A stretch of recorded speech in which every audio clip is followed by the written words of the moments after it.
What is up? Welcome back, and we're in for push day today. So we're going to be doing it chest, shoulders, heads, knees and toes.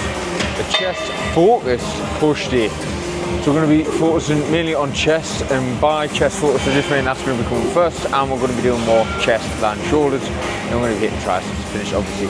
Starting on in isolation movement, like I pretty much always do before going to the compound, just pre-fatigue a bit, get some blood in there. Means you don't need to lift as heavy when you're doing your compounds, because you can't.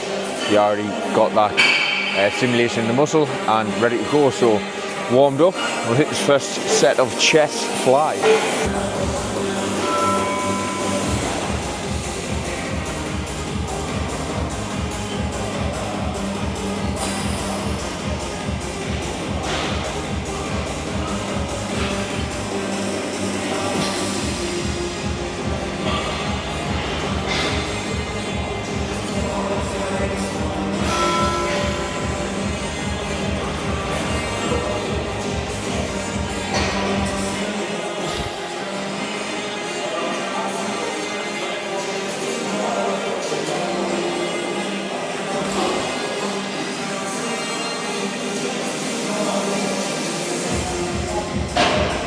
Oh.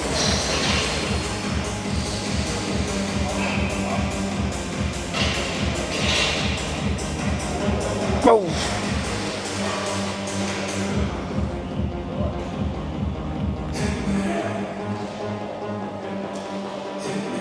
Oh.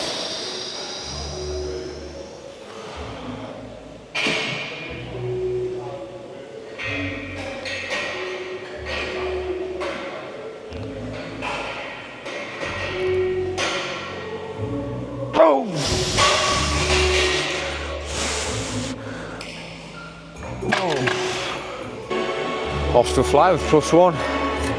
8 last time, 9 this time. I know not everyone tracks isolations for progressions. A lot of people do just concentrate on compounds and your isolation to go up with it. That's one way of doing it. I like to try everything. I'm a bit of a nerd. But chest flies, don't make silly mistakes on this. That's going to take gains away. So what a lot of people do is roll those shoulders forward and just takes it all off the chest. So you see a lot of people doing chest flies and their main focus is to get those hands to touch. What happens is the elbow joint has too much flexion, the shoulders roll forward, you get a lot of that tension off the chest. So mistakes you see are this sort of movement, your back coming forward from the pad, chest rolling forward, arms too bent. You don't want that. As you can see, my chest is now practically no stimulation at all. It's a lot of delt. I've just rolled that forward. What you want to do is concentrate on keeping that chest nice and high and up. Little cue for this is just arching the lower back. But push your chest up now. Get that chest out. Another cue for actually when you're doing it is think about getting your biceps to your chest. So in, get those biceps as close as you can to your chest. And that is what's going to help with that contraction, not bending and trying to get those hands to touch. We're up +1, 2 more sets, then we'll hit the bench press. We actually took 2 progressions on those chest flies.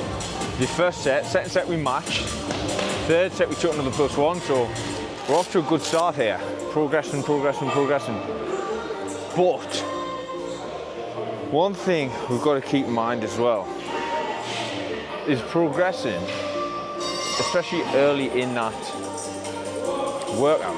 Yeah, it's fucking sick, but we are fatiguing the muscle every time we do another exercise. That first one, obviously, isolating that muscle there, fatiguing it.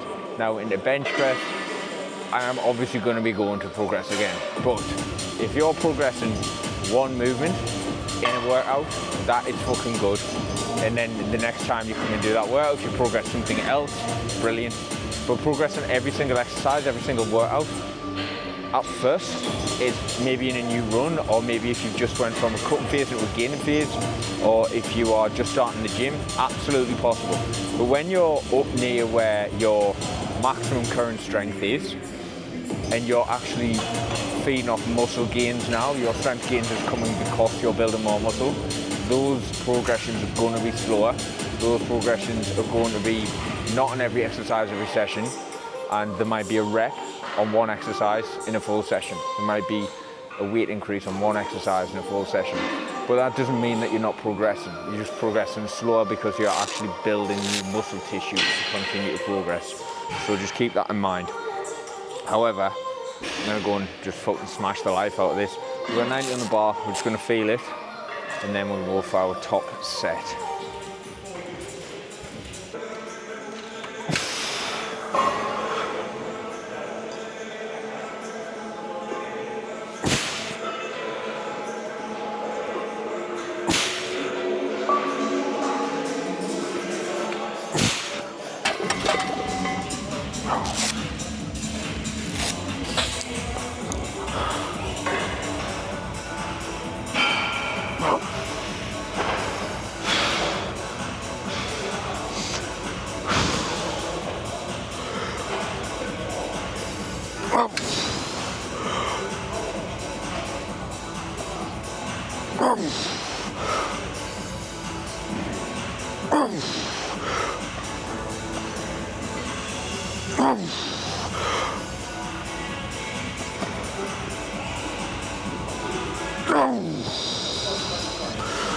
Nope. Fuck that.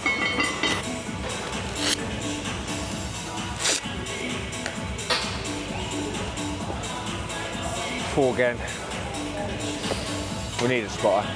We need to put the spotter into this. Was there a fifth? Guess we'll not know. You know what? I'm gonna watch that back and fucking kick myself and think I went faster than I thought it did in the set. But just gonna have to make them up on this fucking battle. 105 4, rep range is 5 to 8. I'm very much in between right now where 100's moving to like 8, 105 4, two fucking workouts off the bounce now. I need a spotter in for the next one, 100%, so I can go for that fifth confidently. The last thing I want is a bar land on my fucking neck. So I ain't gonna get no gains. Rep range here, 8 to 12. We got 9 last time in. And after that first set, I'm accepting fuck all for the PB. Well, I say a PB, it's not a PB. My PBs were when I was about 30 pounds fucking heavier. Sitting at 165 right now. I was fucking PBing at 192, 193. But this run, this block, PB.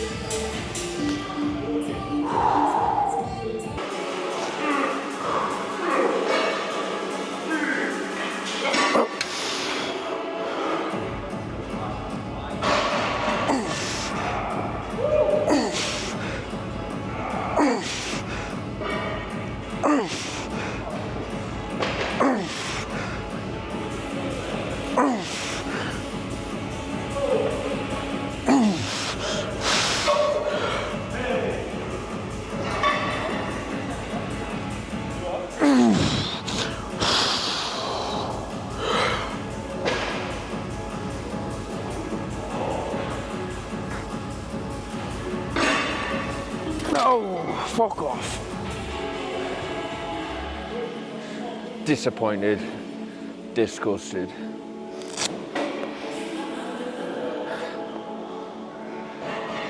Not happy at all there.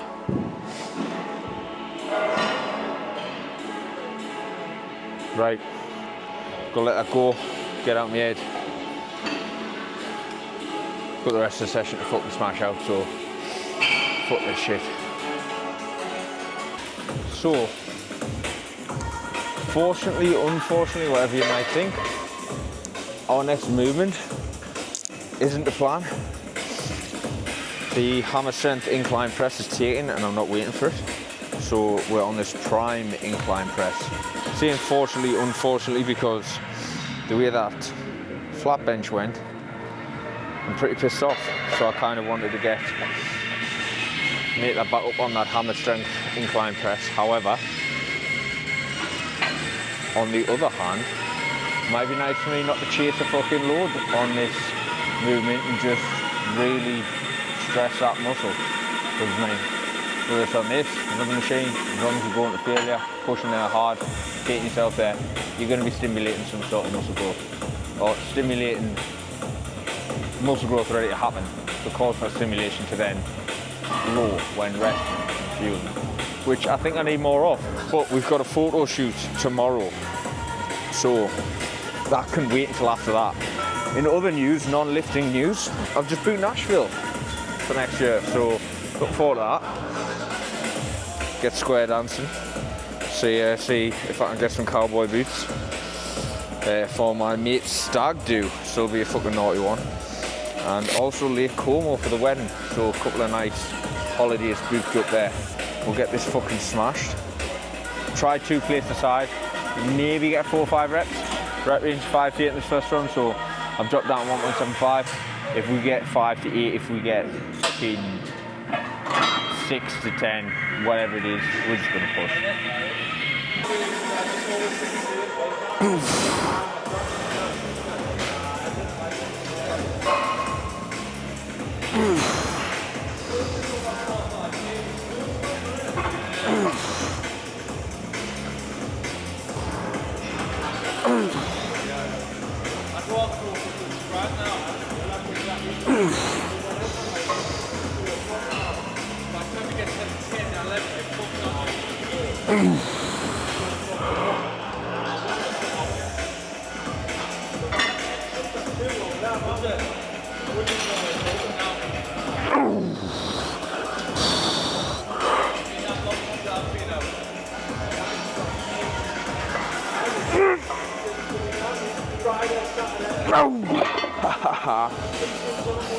That felt nice.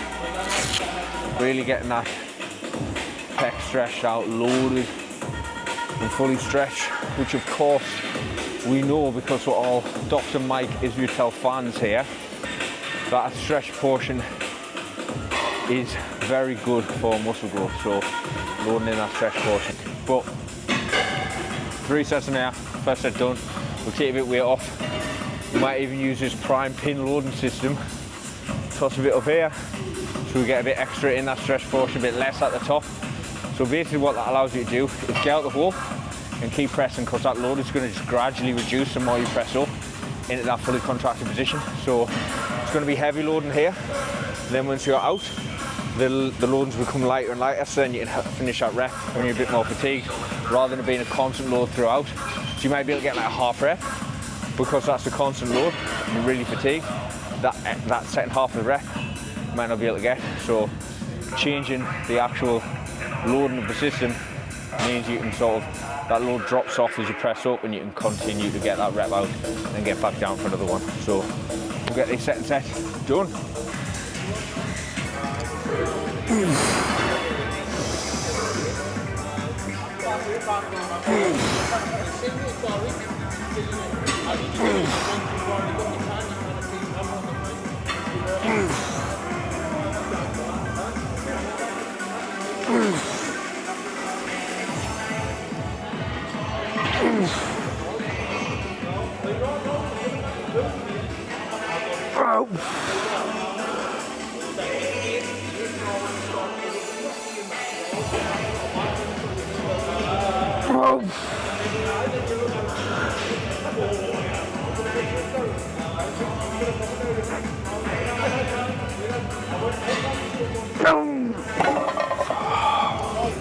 So why am I wearing these?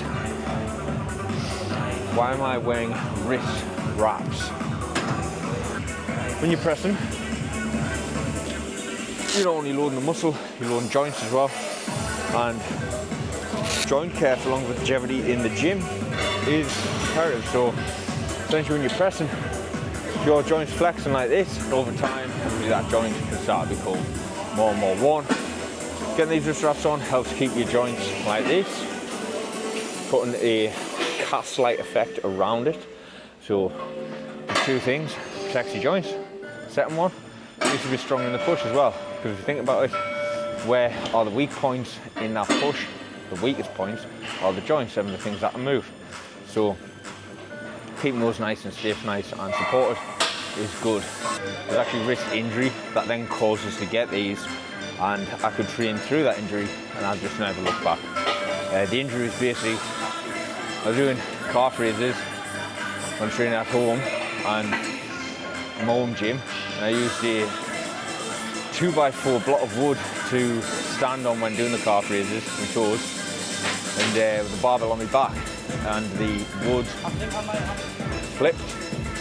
Barbell nearly came off my back, I grabbed, like sort of kept it on, but it like overextended my wrist, my left wrist, and that just totally fucked it. So being able to use the wrist straps actually allowed us to train through it, which was good, and I've just never looked back since. That was a good set.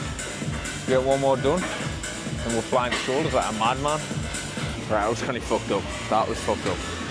Just came out the toilet. I walked in there was a guy walking out, he looked well sheepish, head dropped, sort of like looking away. And when I walked in the toilet, I found out why. That was probably the worst smell I've ever had up my, it engulfed me, like it completely engulfed my full fucking face, every sense. I could hear it. That was absolutely gross. Like, I think it needs to go to the doctors, because whatever that smell was, it just wasn't normal. That was fucked up. But in shoulders, like I'm completely zonked here. I can't even think. It's on my tongue. I need to scrape my tongue. That fucking feels sick. Side raises. So we'll just get these done, because I'm fucked up here.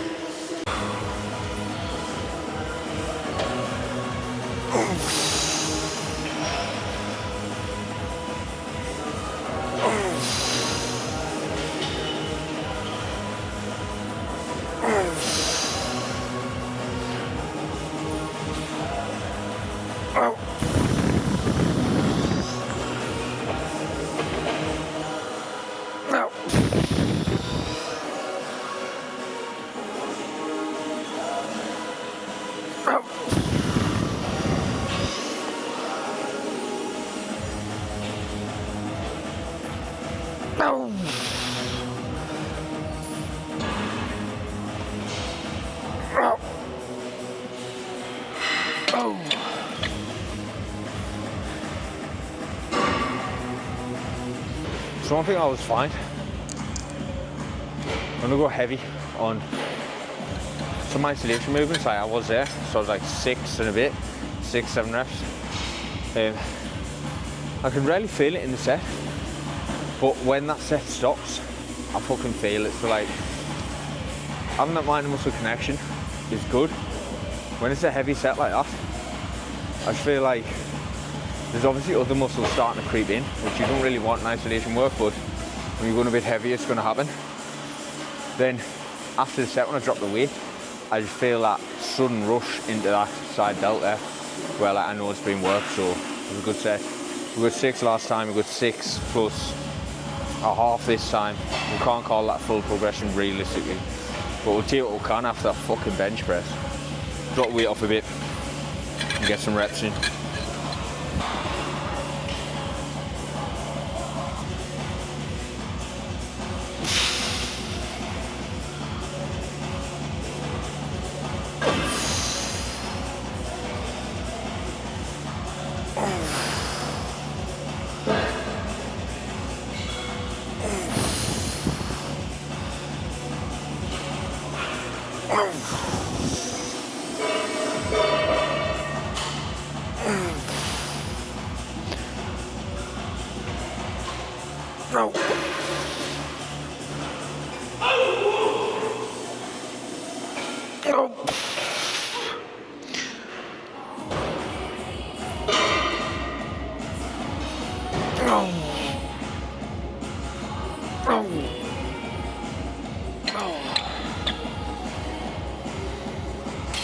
You know what, I was just thinking there, I haven't really gave a great introduction to myself or even explained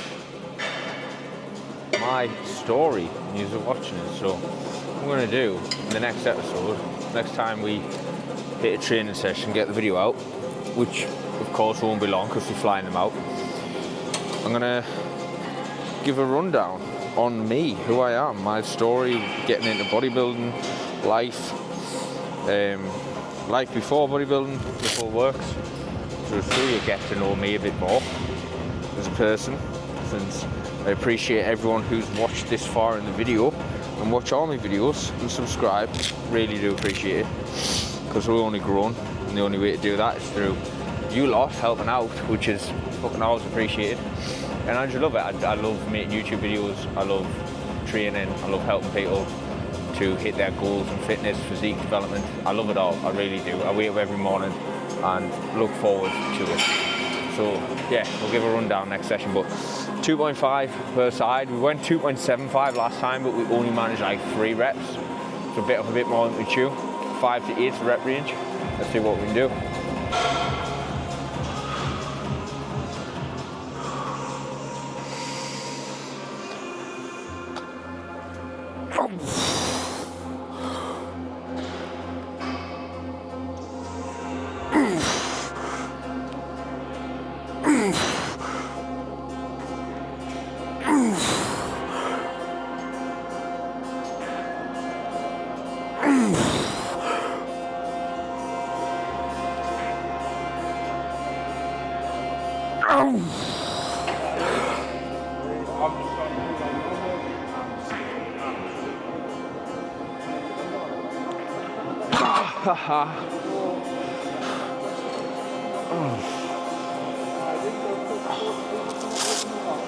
Leg day kickings up the arse there, fucking little hamstring cramp. But that's more like it. 6 plus like 2 partials in that rep range. Now we can fucking work that up to 8. Don't think it should take us long to get that up to an 8. But 7's around the corner. We'll hit that up to an 8, and then we'll take head on to the 2.75 side again. We'll drop this off to like 2 plates and a 5. Run for 8 to 12, and then last time we dropped down to 2 plates, but we'll see how this moves first.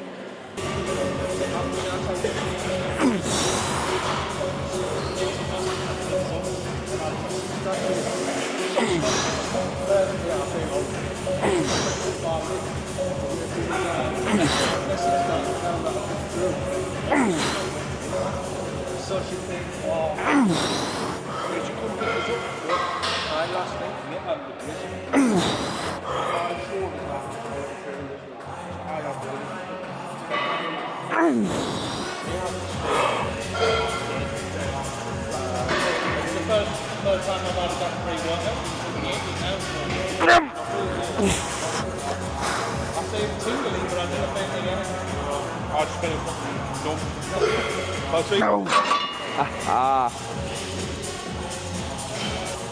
It's one of the things I love about machines is you can always go for that rep relatively safely in comparison to free weight. Dumbbells, yeah, you go from below bar. If you're benching without a spotter, or I've still got a bench in my head, haven't I? But or squatting without a spotter or safety rails, then you're going for that rep. You're in the danger zone because that doesn't come off. If that risk that you've decided to make doesn't pay off, and you're fucking stuck there. You're not in a good position. Machines like this, you can just go for it. Throw caution at the wind and just push. It's the worst that can happen. That. Shoulder isolation exercise to finish, front delt isolation specifically. Fucking hell, this light is making us look ill under the eyes. So we've got 80 on there. Let's see, we go.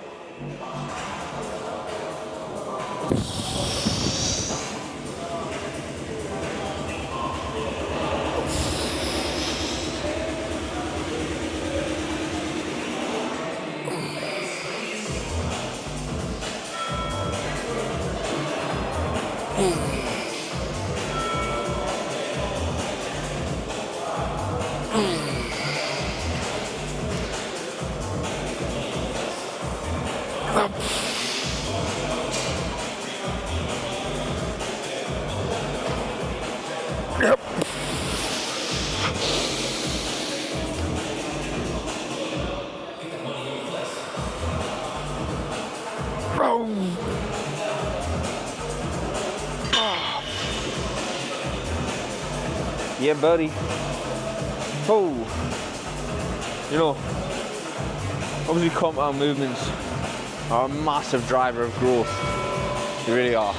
Being able to load heavy, stress that muscle, stress a couple of muscles, plus stress a few muscles at the same time, but there's nothing like in isolation to just give you that sweet feeling, that burn.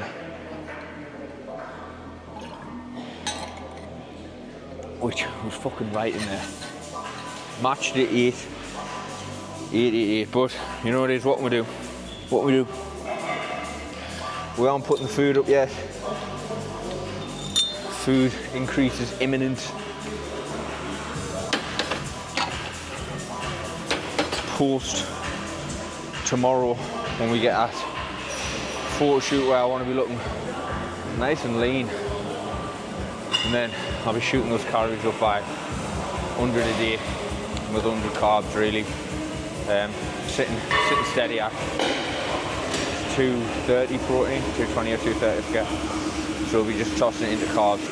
I might toss 5 grams of fat in, see if I fancy a bit more dark chocolate, but 100 calories extra going in after tomorrow, so from Thursday, so just for no Tuesday. But I've got my laptop back, I'm gonna go and pick it up tonight, fixed, finally, fuck me. I feel like I lost a limb. Right, let's get this set and set.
Tip on this movement. You want to feel, although it's a front raise in your head, I'm going to light the weight so it shows in your head. You want to feel like you're going out with the actual rope with your hands. If you concentrate too much on raising, you'll bring those traps in. So what I see is people doing this, and that is now your front delt's still being activated, but you bring in bigger muscle groups, which is going to take a lot of stimulus off it. So what you want to do is feel like there's a wall out in front, and you try and touch that wall with the ropes. So you're coming like, that is the driver, forward and up. And the only reason that's really going up is because of the rotation of the shoulder joint when you're contracting that front delt. So it's going like this. What you don't want to do is turn this into a upright row where you're sort of going here, because now you can see that trap is starting to take over a lot. If you're in an upright row, fine, come here, but you're not. You're doing a front delt, front raise. So you're going to be going out and up and trying to keep that front delt activated as much as possible. So shoulders done, hit some tries.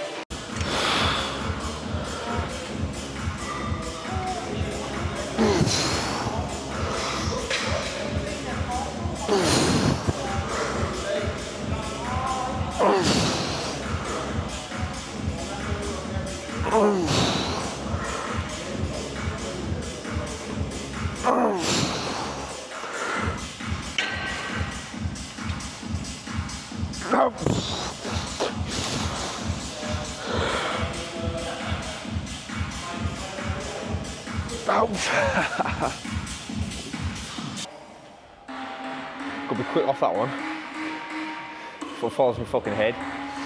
But it's called a skull crusher for a reason, and that's because the bar should be ending pretty much on your fucking forehead, not down here somewhere. You're not getting any extra real range of motion. All you're doing is allowing the shoulder joint to move, which you don't want, because then that's turning it into more of like a pullover as well. So you turn it into this motion, don't want that. You want the shoulder nice and fixed and just that elbow joint moving.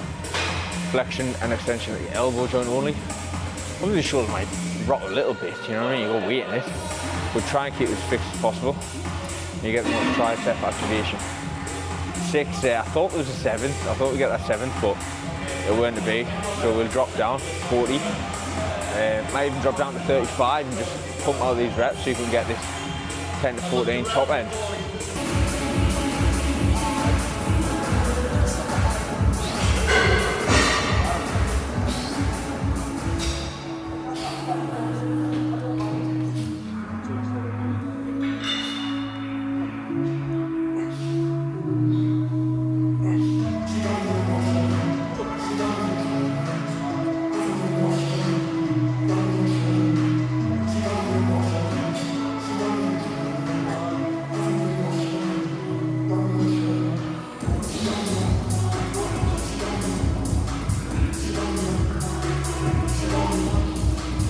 Oh.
Fucking last rep, which I didn't make. Fucking fly. Fighting for that one. You gotta fight for them, you know. If you don't fight for them, then how do you know if it's yours or not? You gotta try it. If you don't go, you'll never know. We went, we knew, weren't quite there yet. But I tell you what, feeling fucking mighty pumped. Got 2 more sets on here. We'll drop this off to 130, go again, and then we're going to pick up some cardio to finish, and then go and get my laptop. Means we can edit again, get these videos out, and it means that I can really get back on track with my business as well. I've been making it work around with spare laptops, my phone, blah blah blah, but realistically I want a fucking laptop back. I'm not gonna lie, I want a fucking laptop back, you know? There's nothing on there that shouldn't be on there, by the way, just in case you're wondering, but like, I do want it back. We'll hit the second set, and then cardio I think we'll do Stairmaster or cross trainer, but I'm not going to show you that because it's boring as fuck. Just know that I'm still lean, giga chat phase, so I'm doing my cardio.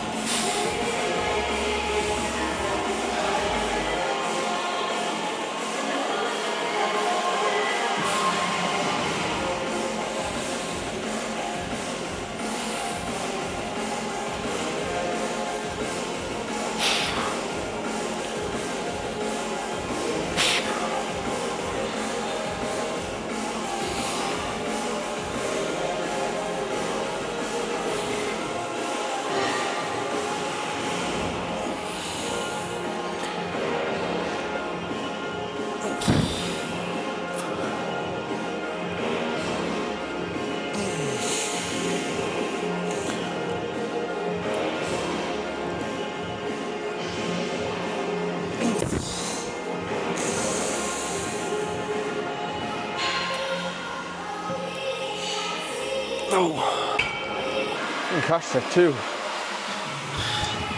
Didn't even press fucking record, 'cause I'm an idiot. But I set 3 wrapped up. Oh, fucking hell.